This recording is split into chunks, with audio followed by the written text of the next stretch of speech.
May 7th, 2021. Early on a Friday morning, operators inside a control room at one of America's largest fuel pipelines noticed something strange. Computer systems across the company's network were suddenly locking up. Files were disappearing.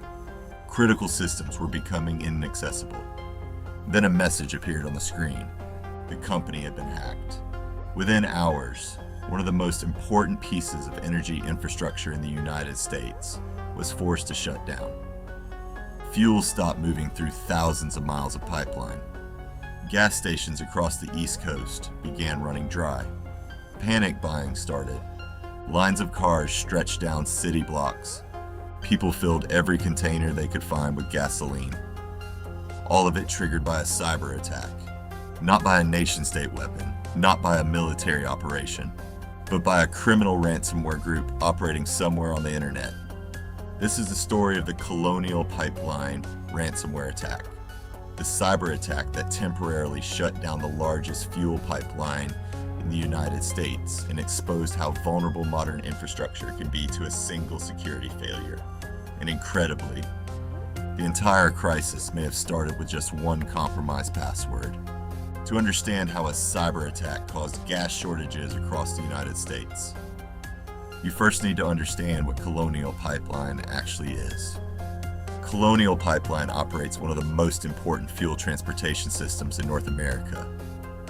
The pipeline stretches more than 5,500 miles from Houston, Texas to New Jersey. It is one of the most critical energy lifelines in the United States. Every single day, it moves over 100 million gallons of gasoline, diesel, and jet fuel to cities along the East Coast. In fact, the pipeline supplies roughly 45% of the fuel used on the U.S. East Coast. Without it, millions of people would struggle to get gasoline. Airports would face fuel shortages, and entire supply chains could be disrupted. That's why what happened in May of 2021 shocked cybersecurity experts around the world. Because the attack didn't target military systems. It didn't target government networks. It targeted a private company responsible for a huge portion of America's energy infrastructure. And when the attackers broke into Colonial Pipeline's network, the company had to make a decision: keep the pipeline running and risk further damage, or shut it down completely. Colonial chose to shut it down. Within hours, fuel deliveries stopped across much of the eastern United States, and the consequences were immediate. Gas stations began running out of fuel. Prices surged, and millions of Americans suddenly realized something unsettling. A cyber attack could disrupt everyday life far more easily than anyone expected. But what made this attack so disturbing wasn't just the impact. It was how simple the initial breach may have been. Because according to investigators, the hackers didn't break through some advanced government defense system. They simply logged into the system. For several days before the attack, nothing appeared unusual inside Colonial Pipeline's network. Employees logged into their systems. Fuel shipments continued moving through the pipeline, and operations across the company appeared normal. But somewhere outside the company's network, attackers had already found a way inside. Investigators later determined that the breach likely began with a compromised account connected to Colonial Pipeline's Virtual Private Network, or VPN. A VPN allows employees to remotely access internal company systems from outside the corporate network. It's a common tool used by businesses around the world, especially for remote work. But in this case, the VPN account that was compromised had a major weakness. It was protected only by a password. There was no multi-factor authentication enabled. That meant anyone who had the correct login credentials could access the system without needing a second form of verification. No security code, no authentication app, no hardware token, nothing more than a username and password. According to investigators, those credentials may have already been circulating on the dark web after being leaked from another breach. Cyber criminals frequently buy and sell stolen login information online, often testing the same credentials across multiple services to see where they work. If a password is reused across different systems, attackers can sometimes gain access to corporate networks without needing to hack anything at all. They simply log in. And that appears to be what happened here. Once the attackers successfully authenticated to the VPN, they now had a foothold inside Colonial Pipeline's network. But gaining access was only the first step. Modern ransomware attacks are rarely immediate. Attackers typically spend days, sometimes even weeks, exploring a network before launching the actual attack. During this time, they map out systems, escalate privileges, and identify the most valuable data they can steal. And the group responsible for the Colonial Pipeline attack had become very skilled at doing exactly that. The attackers were part of a ransomware group known as DarkSide. DarkSide operated using what cybersecurity researchers call a ransomware as a service model. Instead of carrying out every attack themselves, the group developed the ransomware software and then allowed affiliated hackers to deploy it against victims. When an attack succeeded, the ransom payment would be split between the developers and the affiliates who carried out the intrusion. It was essentially a criminal business model designed to scale cyber attacks. By 2021, DarkSide had already targeted dozens of companies around the world. But the Colonial Pipeline attack would become the group's most infamous operation. After gaining access through the VPN account, the attackers quietly began moving through Colonial Pipeline's corporate network. They searched for valuable files, collected sensitive data, and prepared their ransomware for deployment. Because modern ransomware attacks aren't just about encrypting files anymore, they also involve stealing data first. This tactic is known as double extortion. If the victim refuses to pay the ransom, the attackers threaten to publish the stolen information online. By the time Colonial Pipeline discovered the intrusion, the attackers had already exfiltrated a significant amount of company data. And the final stage of the attack was about to begin. And then the attackers made their move. The ransomware was deployed. Systems across the company began locking up. And suddenly, Colonial Pipeline was facing a crisis that would ripple across the entire United States. In the early hours of May 7, 2021, the attack finally moved into its most destructive phase. The ransomware was activated. Across Colonial Pipeline's internal network, computers began locking up. Files were encrypted. Systems became inaccessible. Employees attempting to log in were suddenly greeted with a ransom note. The message informed the company that their files had been encrypted and their data had been stolen. If Colonial Pipeline wanted access to their systems again, they would need to pay millions of dollars in cryptocurrency. At this point, the attack was already severe, but the real crisis was just beginning. Colonial Pipeline now faced a terrifying possibility. If the attackers had access to parts of the operational network that controlled the pipeline itself, they could potentially interfere with fuel delivery systems. Even the risk of that happening was unacceptable. So company executives made an extraordinary decision. They shut the pipeline down. Completely. It was the first time the pipeline had been fully halted due to a cyber attack. The shutdown immediately stopped the flow of fuel through more than 5,000 miles of pipeline stretching across the eastern United States. And the impact spread quickly. Gas stations in multiple states began reporting fuel shortages. Drivers started panic buying gasoline. Images of long lines at gas stations spread across social media and news broadcasts. Some people even began filling plastic bags and improvised containers with fuel, fearing the shortages would worsen. Within days, thousands of gas stations across the East Coast had run out of fuel entirely. Airports began preparing for possible jet fuel shortages.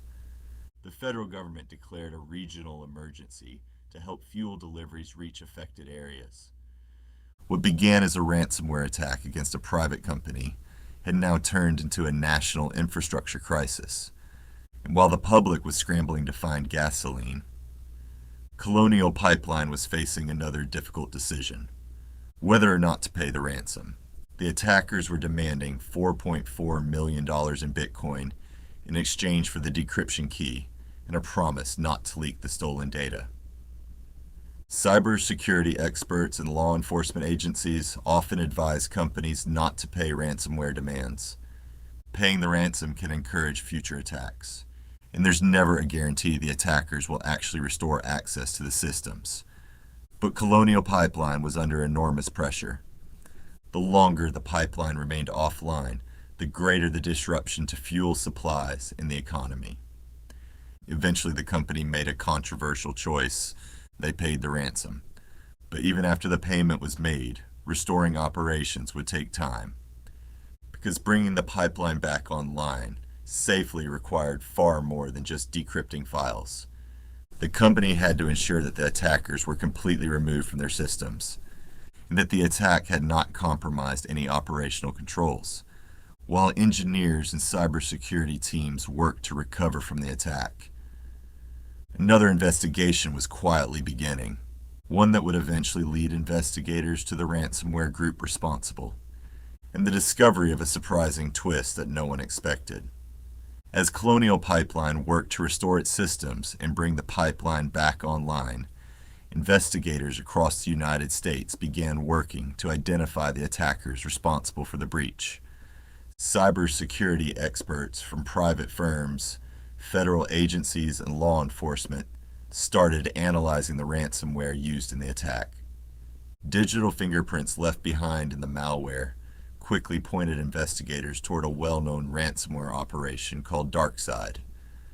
DarkSide had emerged only months earlier, but it had already gained attention within the cybersecurity community. The group operated using a model known as Ransomware as a service. Instead of carrying out every attack themselves, DarkSide developed the ransomware software and then allowed affiliated hackers to use it against victims. When a company paid the ransom, the money would be split between the ransomware developers and the affiliates who performed the intrusion. It was essentially a criminal franchise system. This model allowed ransomware operations to scale rapidly. Anyone with hacking skills could join the program and launch attacks using DarkSide's tools. But the group also tried to present itself as a professional criminal organization. On their website, DarkSide even claimed they avoided targeting hospitals, schools, and government organizations. Their goal, they said, was to attack large corporations that could afford to pay.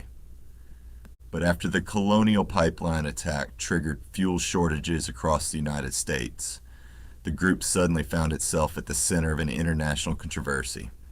The attack had become global news. Government officials began calling for stronger action against ransomware groups, and investigators were now focused on tracking the attackers' financial transactions, because the ransom payment made by Colonial Pipeline had been sent in Bitcoin. Many people assume cryptocurrency is completely anonymous, but in reality, Bitcoin transactions are recorded on a public blockchain that investigators can analyze. Using specialized tools, law enforcement agencies were able to track the movement of the ransom payment through the blockchain. Eventually, investigators identified a digital wallet connected to the attackers, and in an unexpected turn of events, the U.S. Department of Justice managed to seize a large portion of the ransom. Federal agents were able to recover 63.7 Bitcoin, worth roughly $2.3 million at the time. It was one of the first major examples of law enforcement successfully recovering cryptocurrency tied to a ransomware attack. Meanwhile, the fallout from the attack continued. The Colonial Pipeline shutdown lasted several days before fuel deliveries were fully restored. Gas prices surged. Thousands of gas stations temporarily ran out of fuel, and the attack sparked a massive conversation about the cybersecurity of critical infrastructure in the United States. But what investigators discovered next made the entire attack even more unsettling, because according to investigators, the attackers may have gained access through a single unused VPN account that did not have multi-factor authentication enabled. No advanced zero-day exploit. No sophisticated cyber weapon, just a stolen password. When the Colonial Pipeline attack was finally contained and fuel deliveries were restored, the immediate crisis began to fade. Gas stations slowly returned to normal. Fuel shipments resumed across the East Coast, and life for millions of Americans went back to routine. But inside the cybersecurity world, the attack had become a turning point. Because the Colonial Pipeline incident exposed something deeply uncomfortable. Critical infrastructure, the systems that empower everyday life, were far more vulnerable than many people realized. Pipelines, energy companies, water treatment facilities, hospitals, transportation networks. All of these systems increasingly rely on digital networks to operate, and many of them were not originally designed with modern cybersecurity threats in mind. The Colonial Pipeline attack demonstrated how a single vulnerability could ripple across an entire economy. In this case, investigators believe the attackers gained access through a compromised VPN account that lacked multi-factor authentication, a simple security control that could have prevented the breach entirely. Since the attack, many organizations have begun strengthening their cybersecurity defenses. Multi-factor authentication has become far more widely adopted. Government agencies have issued new guidelines for protecting critical infrastructure. And cybersecurity teams across the world have taken a closer look at how ransomware groups operate. But ransomware attacks have continued to grow. Today, cybercriminal organizations run sophisticated operations that resemble legitimate businesses. They recruit affiliates, develop malware, operate customer support for ransom negotiations, and target companies across every industry. For attackers, ransomware remains incredibly profitable. For defenders, stopping these attacks requires constant vigilance. Because the Colonial Pipeline incident revealed an important truth about modern cybersecurity. The biggest threats are not always the most sophisticated ones. Sometimes the most damaging attacks begin with something as simple as a stolen password. And when those vulnerabilities exist inside critical infrastructure, the consequences can affect millions of people.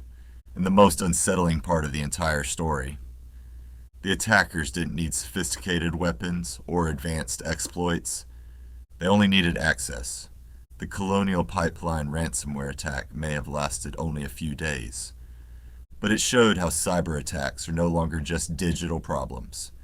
They are real-world disruptions. And in the future, protecting infrastructure from these threats may become one of the most important cybersecurity challenges of all. If you found this investigation interesting and want to see how hackers exploited something even more unusual, check out the video on how attackers stole data from a casino through a connected fish tank thermometer. It's one of the strangest cyber attacks ever discovered. You can watch it right here.